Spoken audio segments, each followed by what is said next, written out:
On Asia Down Under today, the multi-awarded sword fencing champ. And fresh and fruity for 3 generations, a Wellington business celebrates 80 dependable years. Kia ora and welcome to Asia Down Under. Later this week is World Health Day, and this year the focus is on the problems of drug resistance.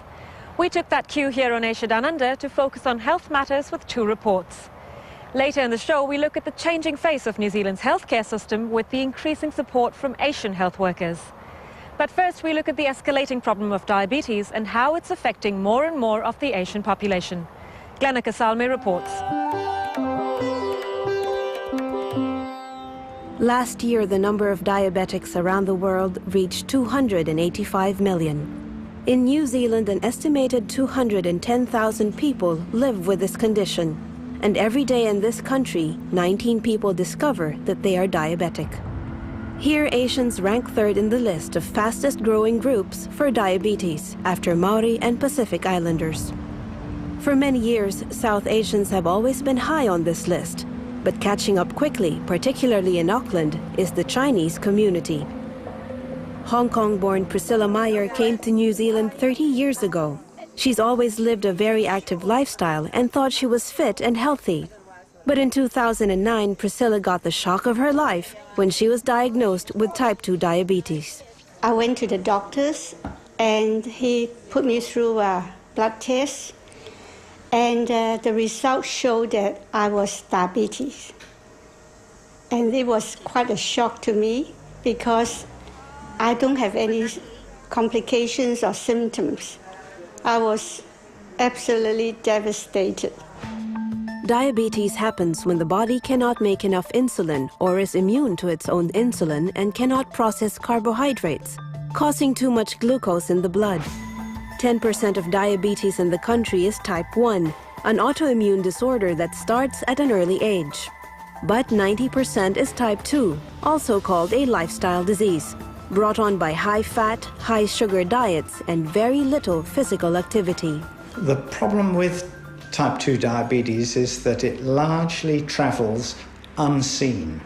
The symptoms are not very clear, and sometimes there are no symptoms. Just like Priscilla, it's believed that another 85,000 people carry the disease but don't know it. She had none of the typical symptoms like excessive thirst and appetite, increased urination, and sudden weight loss or gain. The problem is that diabetes, when left undetected, can lead to deadly complications like heart attack, kidney failure, stroke, and blindness.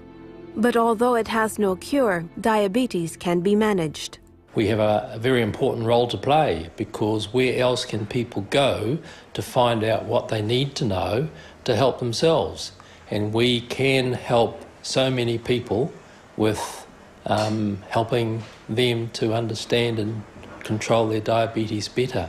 The GPs, with respect, don't have the time to sit down with people and explain all the things that people need to know, whereas we here, we can do that. 2 years ago, Priscilla attended a Diabetes New Zealand workshop in Auckland. Now she herself gives them in her neighborhood of Blockhouse Bay. If you have diabetes, you really have to watch your diet, and your exercise is very important too. So I learned a lot from that. Priscilla wishes others in the Chinese community would also take part in the workshops. They are too shy, or maybe there's a language problem. They don't go out and seek for help. They usually, just carry on and keep it within themselves, which is not a good idea. Where diabetes is concerned, many Asian migrants face a difficult situation. The genetic predisposition is worsened by a change in lifestyle. Migrants tend to work more and exercise less, and more importantly, they end up adapting to a diet their bodies aren't used to. I've talked to some of my Chinese friends too, and they also say, whoa, I go haywire with my dairy products, coming here, all the cheese, butter, cheese, mainly ice cream too, hey. Since she was diagnosed, Priscilla has had to cut back on many of her favorites. But there's good news for her and other diabetics. In the past, diabetics were advised to avoid sugar completely and keep carbohydrates to a minimum. Nutritionist Kai Hong Tan says this is no longer necessary. The goal is to have carbohydrates that do not raise the blood glucose levels too high. So the diabetic diet can include any types of carbohydrates, as long as the amounts of carbohydrates eaten fall within the prescribed limits. Carbohydrates should make up 1/4 of a meal and should be chosen carefully. Brown rice, it has much more fiber than the white rice. So the fiber content can slow the digestion of the carbohydrates as well. So it's good for diabetes people. White rice has a higher glycemic index as well, but we can cook white rice with some other grains and legumes. Kai Hong also gave us options for other traditional Asian ingredients. Ghee, for example, is almost entirely saturated fat and should be avoided by diabetics as they are more prone to heart disease. Instead of ghee, we can choose vegetable oils like canola oil and olive oil. So to do this, we'll reduce the saturated fat content in the dishes without affecting the taste. Coconut milk and coconut cream are also high in saturated fat, so choose light versions or dilute with water or non-fat milk. And of course, be wary of salt content found in many Asian sauces. It's important to see a doctor or dietitian because the ideal serving size will be different for every person and will depend on medication and how much physical activity they have. I do a lot of bowling, which is exercise, but not good enough. And I do walks. Walking is a very good exercise for anybody because you can, do as much as you can or as little as you can.